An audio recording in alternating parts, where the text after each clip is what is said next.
E abriu a porta para a eternidade, se entregou para se cumprir toda a verdade.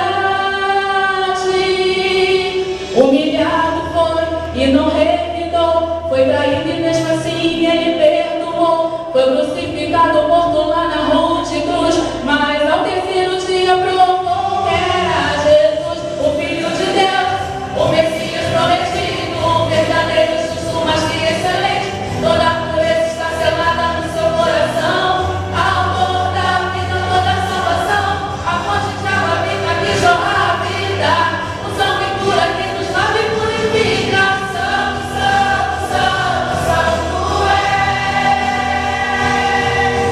Santo, santo, santo, santo é. Tão perfeito e incomparável és, meu Jesus tão adorado.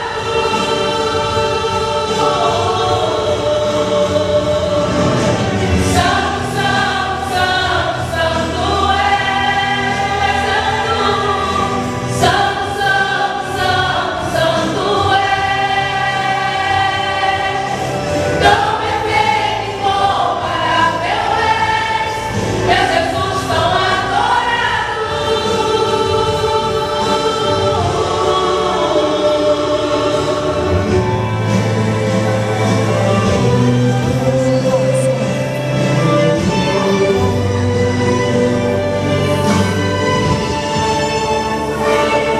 Que abriu a porta para a eternidade,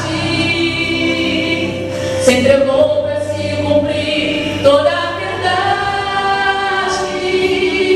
Humilhado foi e não revidou, foi traído